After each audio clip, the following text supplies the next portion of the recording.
tackle obstacles, when we face adversity and conflict, it is only then that we find hidden reserves of courage and resilience we didn't even know we had. The future is hinged on your resiliency. So our wounds become wisdom because our perspective. We have a new program. It's called resiliency. What can I accomplish in the rain? Who can I become in the rain? What can I build?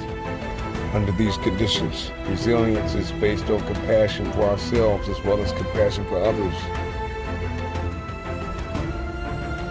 So I need you to realize that there will be bad days. There will be times that you feel like you have no earthly idea what your teacher or professor is talking about.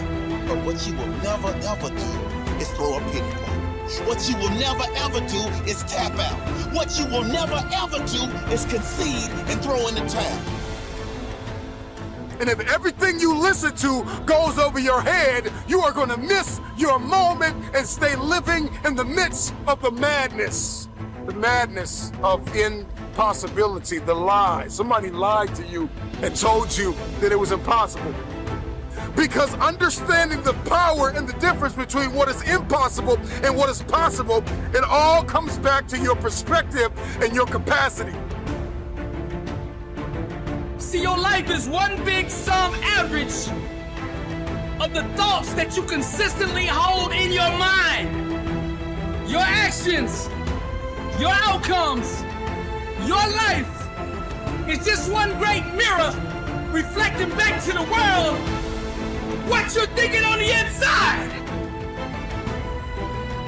All of the pain, all of the trauma, everything you have experienced, the turbulence, you have to garner up all of that hunger.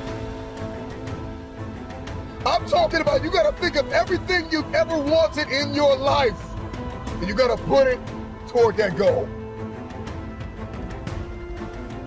And there are things that you have been called to do that no one on earth has ever done. So I know what pain feels like. I know what disappointment looks like, and I don't like the look. I'm coming back for everything they told me I wanted. I'm gonna show the world that whatever is broke can truly be fixed.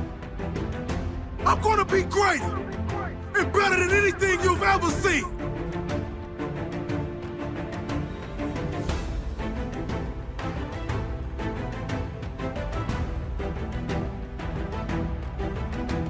Make a commitment to pay the price for change.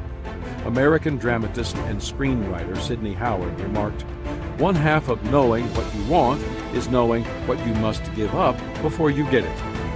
Change always costs you something, if not monetarily, then in time, energy, and creativity. In fact, if change doesn't cost you anything, then it isn't real change. As you consider how to make the changes needed to improve and grow, it is important to measure the cost of change compared to the cost of the status quo. You have to do your homework. That often makes the difference between change equals growth and change equals grief. What will the changes you desire really cost you? Management expert Tom Peters gives a perspective on this. He suggests, don't rock the boat, sink it, and start over. If you desire to be creative and do something really innovative, that's sometimes what it takes. You must destroy the old to create something new. You cannot allow yourself to be paralyzed by the idea of change. 4. Change must happen within you before it can happen around you. I love the Peanuts comic strip by Charles Schulz, in which Lucy says to Charlie Brown, "I would like to change the world." "Where would you start?" Charlie Brown asks her. Lucy's simple reply, "I would start with you." I hate to say it, but our attitude is probably a lot more like Lucy's than we would want to admit. If we don't like something, we desire change for everyone other than us. We are resistant to change. Novelist Frances Hodgson Burnett wrote, At first, people refuse to believe that a strange new thing can be done, and then they begin to hope it can be done. Then they see it can be done. Then it is done, and all the world wonders why it was not done centuries ago.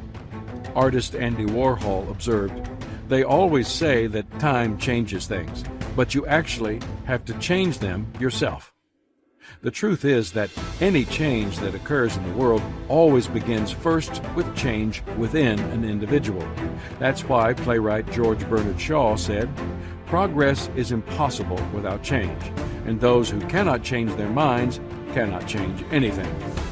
The good news is that once you dedicate yourself to growth and develop a lifestyle of planned improvement from the inside out, it becomes normal to you.